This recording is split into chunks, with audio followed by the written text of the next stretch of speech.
Línea. Anabel, buenas tardes. Hola Julio, buenas tardes y buenas tardes al auditorio. Gracias, Anabel. Anabel, pues obviamente que todo México está hoy volcado a favor, en contra, especulaciones, comentarios relacionados con el caso del general Cienfuegos y su rapidísima liberación, repatriación y ya durmiendo en su casa, ya instalado en su casa. A estas alturas y con toda la información que ha surgido, ¿cuál es tu actualización de tu punto de vista sobre este tema, Anabel? Bueno, yo pienso que sobre todo hay una serie de información equivocada y Ajá. me parece que no sé si es por ignorancia o por mala fe o por el abuso de que los ciudadanos muchas veces no entienden cómo son estos procesos judiciales en Estados Unidos. Pero bueno, antes que nada, lo más importante es decir que las pruebas que hay, porque hay, las están ahí, no es que las pruebas han desaparecido, están ahí en la Corte de Distrito Oeste de Nueva York contra Salvador Cienfuegos, eran contundentes, son contundentes. Uh-huh. De acuerdo a los expedientes, hay más de 1,000 mensajes por el sistema BlackBerry, donde el general, estando ya como secretario de Defensa Nacional, estaba negociando, dialogando con integrantes, con un líder, se dice específicamente, del llamado cártel H2, que es una derivación del cártel de los Beltrán Leiva. Y bueno, también se habla en este expediente de que hay incluso conversaciones telefónicas grabadas donde el propio Cienfuegos está narrando a su interlocutor, un narco, los otros trabajos de ayuda a otros carteles de la droga que les ha brindado en otra época de su carrera militar. Uh-huh. Entonces, además de esto, la información que yo he recabado es que justamente en los últimos 20 días, porque Salvador Cienfuegos fue detenido justamente hace un mes, 16, 15, 16 de octubre pasado, y bueno, justamente en estos últimos 20, 25 días, la Fiscalía había ya incluso abultado mucho más las pruebas cada vez más claras, más contundentes contra Salvador Cienfuegos.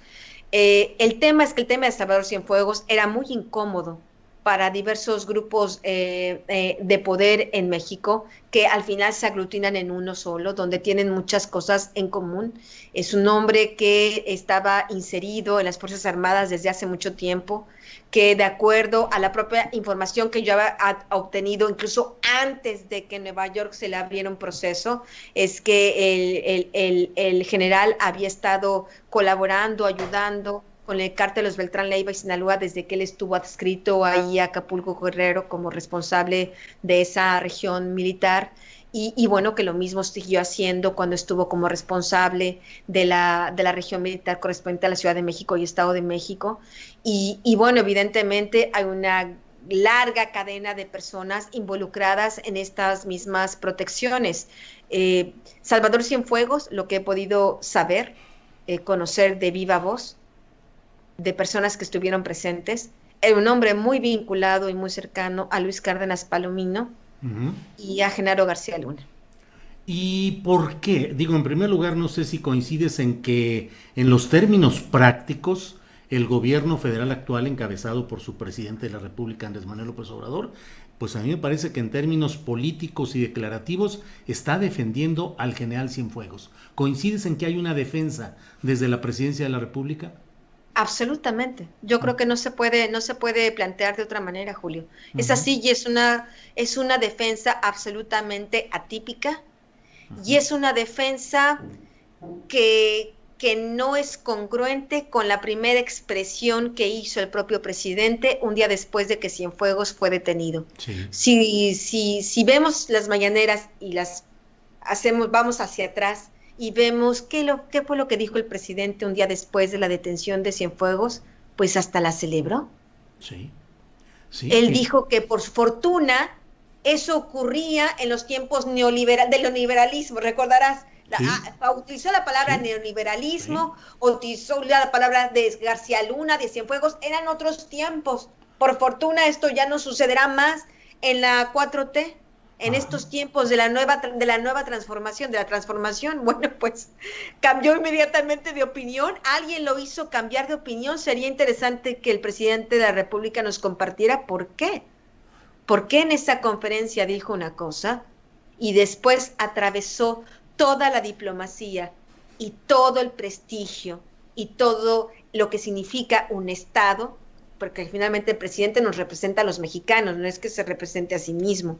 Y el secretario de Relaciones Exteriores tampoco solo representa a Andrés Manuel, nos representa a todos, más de 120 millones de personas. Bueno, pues con esa representación de 120 millones de seres humanos, es que el gobierno de México se atravesó y con su amigo Trump, utilizando, abusando de esa amistad, diría yo, abusando de la circunstancia en la que se encontraba el propio Trump, utilizando esta estrategia de, bueno, yo no felicito a Biden, a ver si me entrega lo que quiero, a ver si me da el regalo que quiero, porque hoy no se puede interpretar de otra manera, Julio.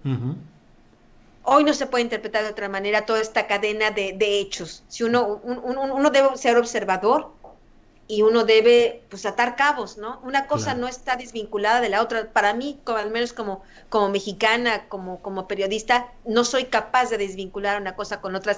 Me parecería absurdo, irresponsable no vincular una cosa con la otra. Y después, pues antes de que se vaya, ¿no? Pues porque ya en enero no puede ser, ¿no? Es que se lo entrega ahora.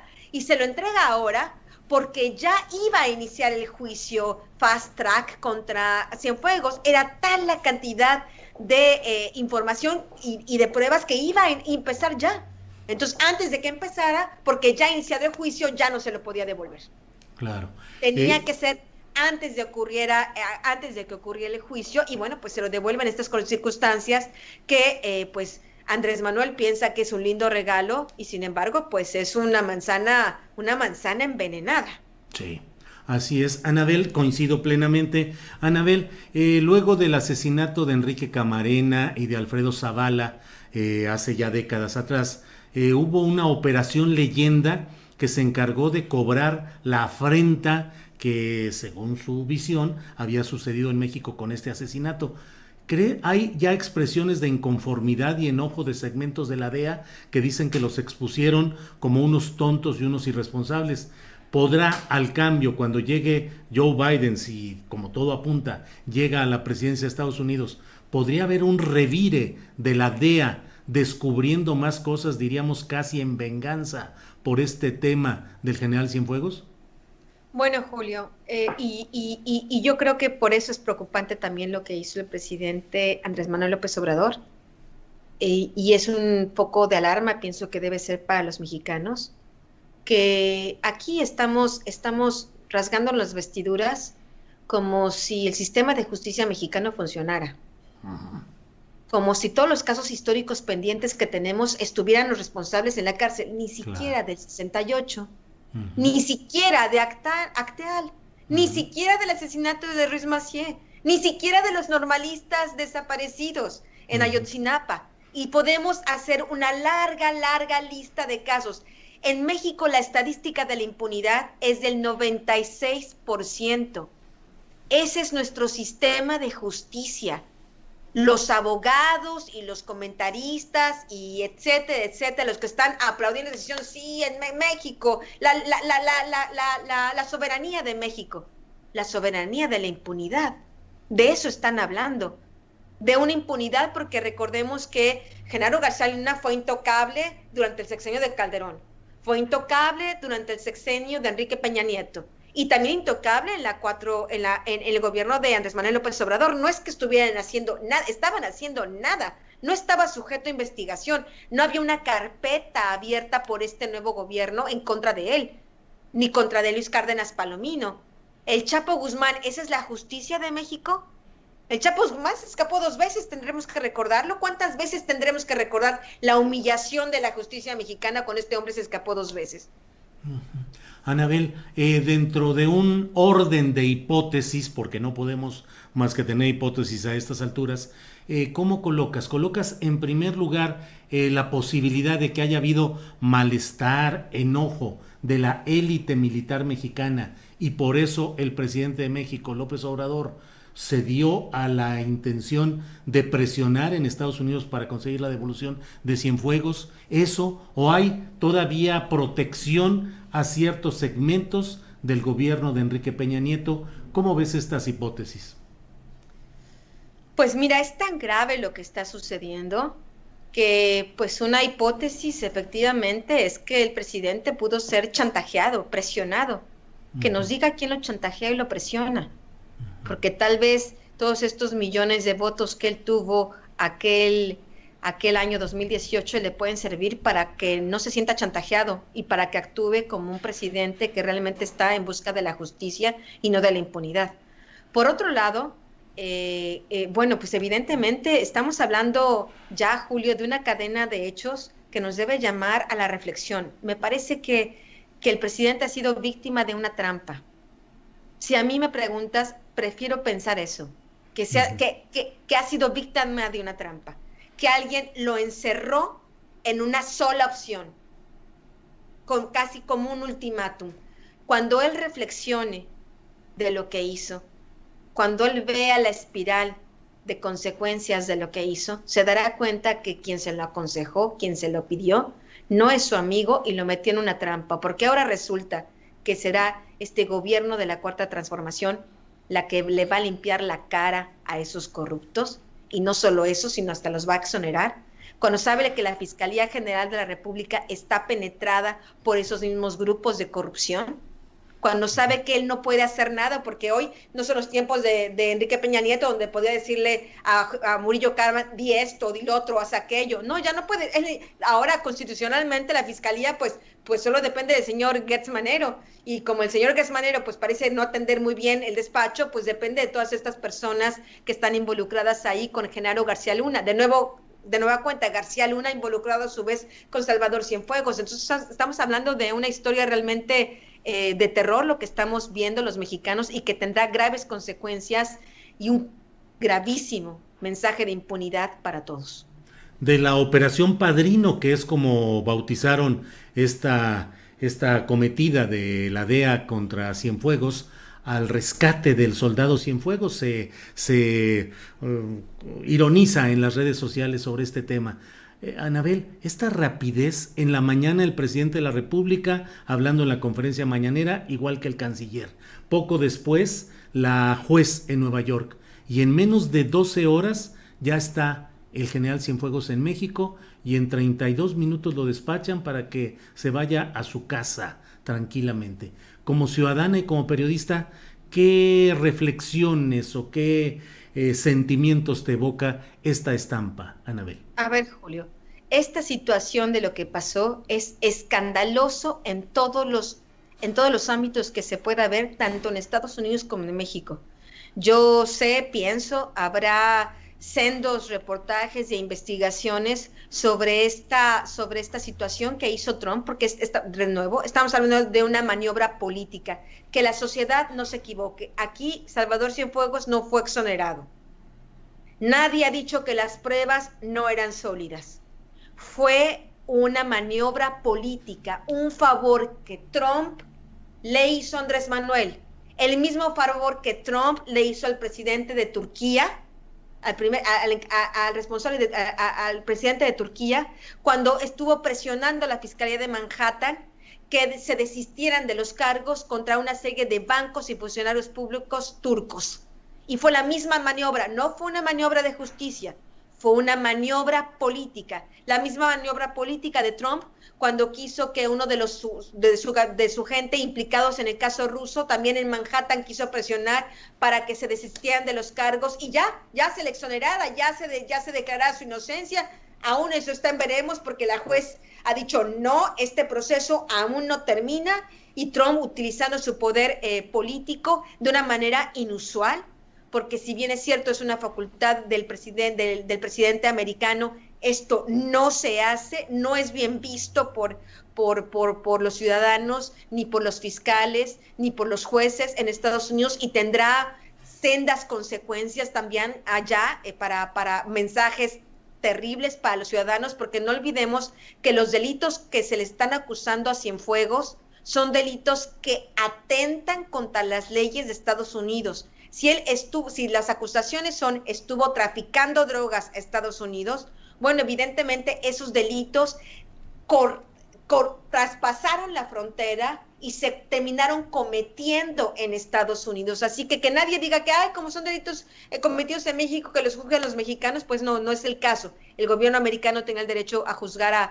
al general Cienfuegos, a García Luna, al Chapo Guzmán, porque estos delincuentes que fueron muy impunes, absolutamente impunes en México, pues el Chapo Guzmán, por ejemplo, pues ya fue juzgado por los delitos que afectaron a sus ciudadanos. Y por otro lado, tenemos el efecto en México, ¿no? Donde muchos se sentirán muy cómodos con la posición del presidente, lo fácil que es presionarlo, lo fácil que es hacerle tomar decisiones de esta magnitud. Entonces, la velocidad que se llevó a cabo, en la que se llevó a cabo toda esta transición, toda esta caso de volver a Cienfuegos, tiene que ver pues porque Trump, en cuanto Biden le den la estafeta oficial, formal, de que sea el presidente electo, como va a suceder, que esto es ya en los pocos días, ¿no?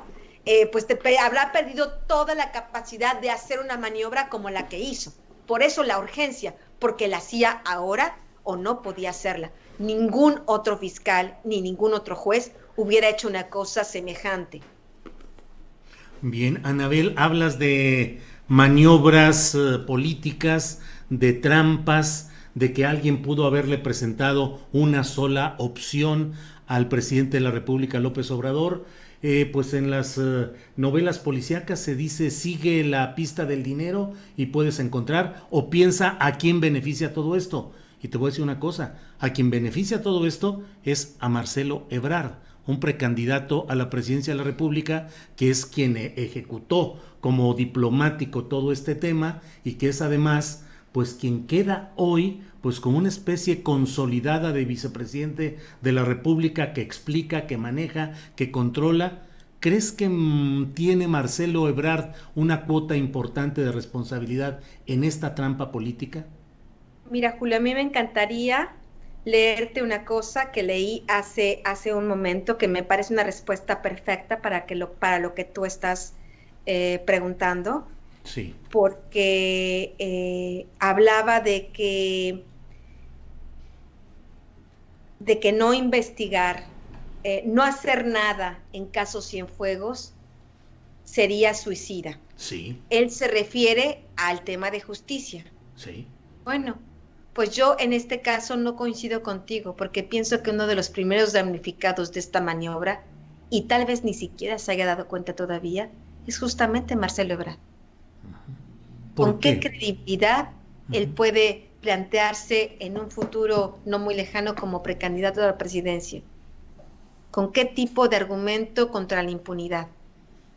Cuando él verá que en este caso de Cienfuegos, la fiscalía, claro, hará un poco de circo, pretenderá abrir una carpeta, llamará a Cienfuegos, ¿es usted culpable? No, yo no soy culpable. Bueno, los americanos no entregaron todas las pruebas, entonces pues estas que entregaron no sirven para nada, no habrían pruebas suficientes. No se preocupe, señor Cienfuegos, casi le pedimos una disculpa y vaya usted a casa. Eso es lo que va a suceder. Ojalá me equivoque, Julio, y ojalá estemos sentados acá y si me equivoco diré, me equivoqué y pido una disculpa.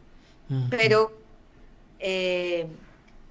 por desgracia pienso que no, que en esta ocasión tampoco me habré equivocado y que ese es al menos mi pronóstico de lo que sucederá, y muchos pagarán los platos rostros por esto, porque ahora Andrés Manuel López Obrador no solo será recordado como el presidente que liberó a Ovidio Guzmán Salazar, el hijo del Chapo Guzmán, como el único presidente que ha saludado de mano a la madre de este narcotraficante, sino ahora como el que liberó a una pieza clave, fundamental, para entender todas las conexiones de narcotráfico con empresarios, con políticos. El tema de Cienfuegos y de García Luna era prácticamente un maxi proceso contra toda esta corrupción impune en México. Ojalá no fuera en Estados Unidos, ojalá México pudiera hacerlo.